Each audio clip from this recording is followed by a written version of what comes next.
Every day you have free enlightenment. When you fast asleep, you are in perfect tune with the existence. So there is no question of death for such a person. The same sense of unity, if you can wake up and walk around, you made it, isn't it?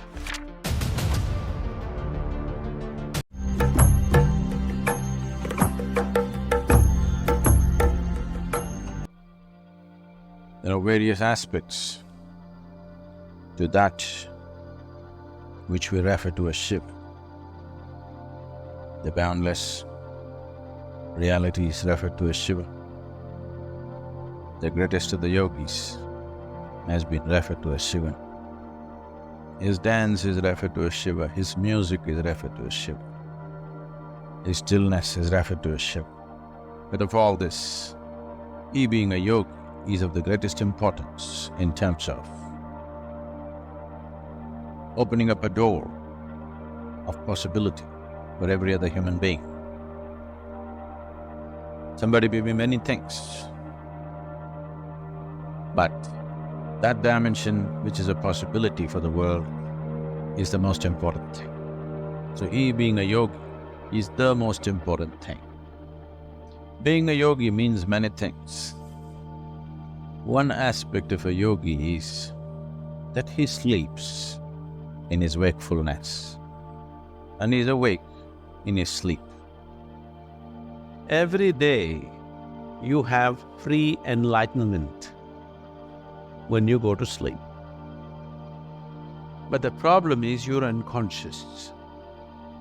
When you fast asleep, you're in perfect tune with the existence, one with the existence, isn't it?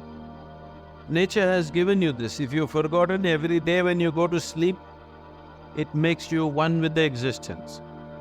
In the same sense of unity, if you can wake up and walk around, you made it, isn't it? If you are awake and fast asleep at the same time, you are asleep and awake at the same time. This is called Turiya. If you are in a state of Turiya, we say you are a Mrityunjay. That means you're deathless. Because if you can be awake in your sleep, you will also be awake when you have to shed the body. So there is no question of death for such a person. So this transition from one dimension of life to another becomes an easy doorway. Every day you have this doorway available to you, that is, between wakefulness and sleep is as good as life and death. If you know how to exploit this doorway, if you stay alert till that last moment, instead of drifting away, if you shift from wakefulness to sleep consciously, death will become a play. So, the moment of sleep is a tremendous opportunity. If you sleep in a certain way, tomorrow morning when you wake up, you can be significantly one notch up. The sadhana essentially is just this, that from wakefulness when you go to sleep, a certain part of you goes to sleep, a certain part of you, if it still stays awake, then you made it. The Mandukya Upanishad opens by declaring, this syllable is the whole world. Thereafter, it presents various explanations and theories on what it signifies and means. Now, this discussion is built on the structure of 4/4 or fourfold, derived from A, U, M and silence. As a man gets stricken with disease, regains his normal health when the disease is removed, so Atman, identifying itself with misery, recovers to normal state when the duality manifesting itself as a phenomenal universe is just destroyed. Now, those who don't know, Mandukya Upanishad is the source of Hindu revelations about the 4 states of consciousness and defines these states as waking, dreaming, deep sleep and Turiya. Turiya is the 4th state, which is the state of enlightenment. The great yogi Sankaracharya said that this Upanishad contains the epitome of the substance of the importance of Vedanta. Now, in general, the Western science starts with the reference of waking state of consciousness. Here, sleep and dreams have appeared as psychophysical phenomenon to be analyzed from the standpoint of waking consciousness. All the other states, that is a dream, deep sleep, etc., are analyzed from this perspective. Indeed, we perceive the phenomenal world only in one state of consciousness, that is the waking state. Moreover, it is not perceived by our entire being. It follows that philosophies based on the observation of external facts alone are bound to be incomplete, because parts both related to the perceiver and the perceived are missing. Whereas Advaita Vedanta, which is the vision of non-duality, affirms that the waking consciousness is just a relative, not absolute point of reference. The waking state is not the ultimate or absolute reality. The dream and deep states are the second and third dimensions of pure consciousness. Thus, through this, we can more easily understand the relative character of wakefulness. Here, pure consciousness as revealed in Turiya is a real continuous reference. Ramana Maharshi and many other sages also affirmed that Turiya is the background of all other states of consciousness. They further attested that it can be revealed more easily in the moments of transition between one common state of consciousness and another. Now, Ramana also affirmed for the Ajnani, that is the ignorant human being, that the standard of reality is the waking state, whereas for the Jnani, who is the realized being, the standard of reality is the reality itself. This reality of pure consciousness is eternal by its nature and therefore subsists equally during what you call waking, dreaming and deep sleep. According to Ramana, the condition of Jnani is eternal and is reflected in wakefulness, dream and deep sleep. To him, who is one with the supreme reality, there is neither the mind nor the three states of consciousness and therefore neither introversion nor extroversion.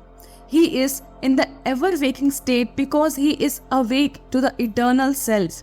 He is in ever-dreaming state because to him the world is no better place than a repeatedly presented dream phenomenon.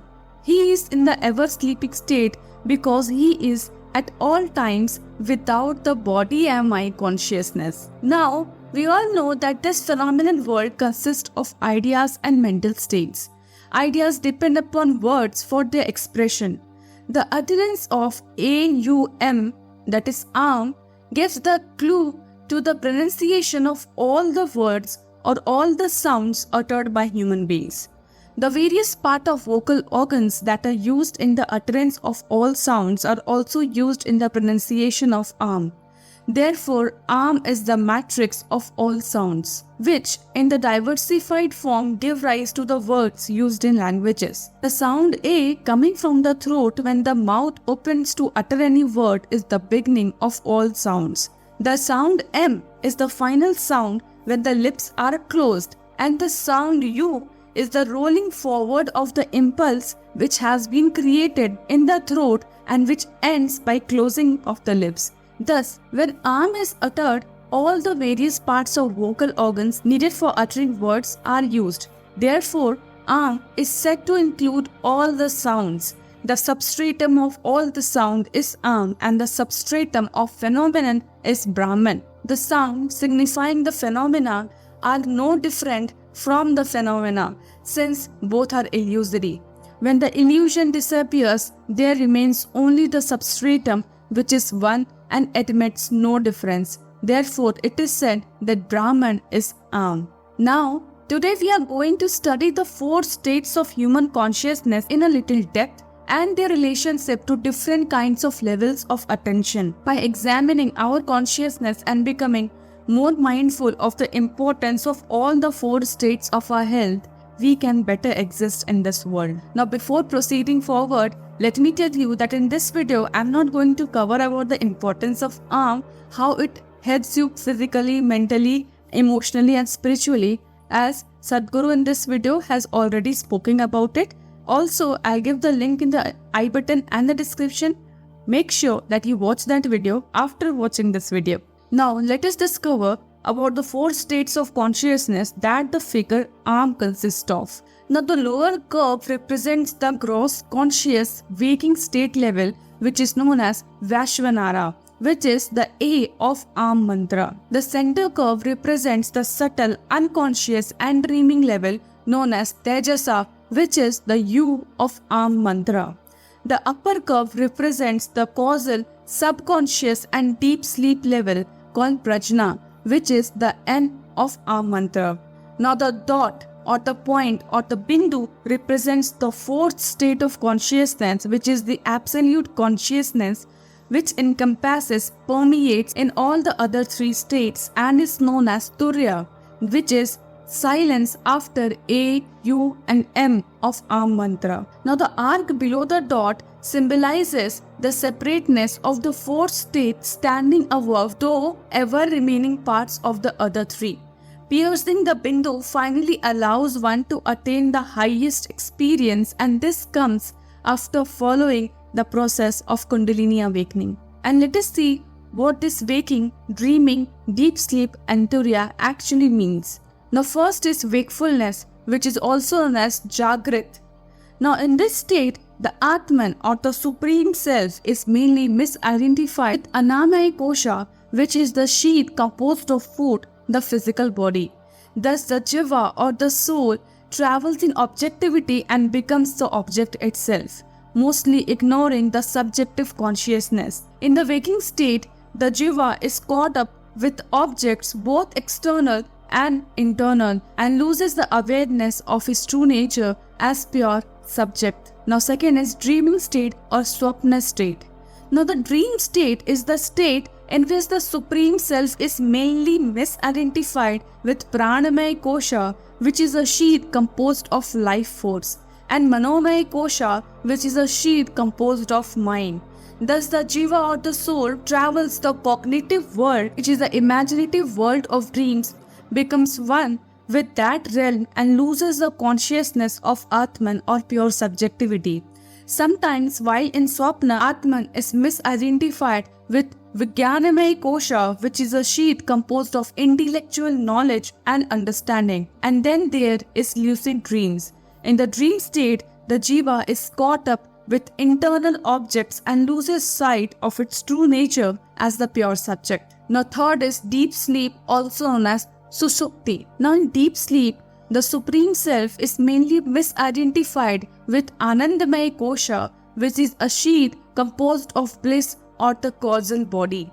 Now the soul travels in the subjective world without being conscious of it and becomes one with the unconscious subjectivity. Because this state is related to the body, it still has a fine veil of the objective character, but the content of the experience is just bliss.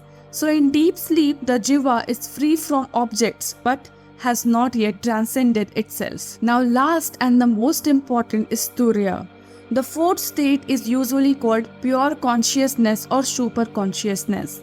It sounds remarkably similar to the meditative states with distinctive brainwave activity that the scientist has observed in long-term meditation practitioners. Now Turiya is the state where there is no identifications with any of the koshas. Instead, there is perfect, pure awareness of awareness. Thus, there is no incorrect identifications and avidya or ignorance vanishes. Only when Turiya appears do we realize that the seemingly solid physical world in which we live is also like a dream. It is the revelation of the background of the other three states of consciousness, that is waking, dreaming and deep sleep.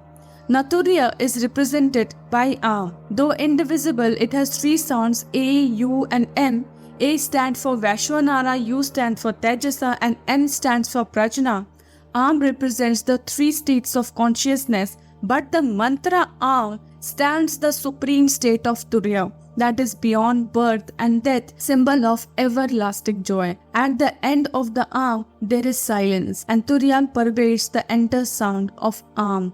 Those who know Am as the self, they become the self, and truly they become the self. In summary, Am represents these four states of consciousness, and when we chant it, we have to focus and concentrate on the sounds and also the silence at the end of the sound and between the sound. This is the supreme state which is present in all existence. Now hope you loved knowing the 4 states of consciousness, and if you wish to know more about the pronunciation of Am, do watch this video. I'll give the link in the description as a I button. Also, just see that how just repeating Am makes you more vibrant and more alert, as well as you become free with the physical ailments. Now do watch that full video. And for today, thank you for watching the full video. And if you loved the video and found it meaningful, do not forget to give it a like, share and subscribe. Up to next, stay safe, healthy, happy, and namaskaram.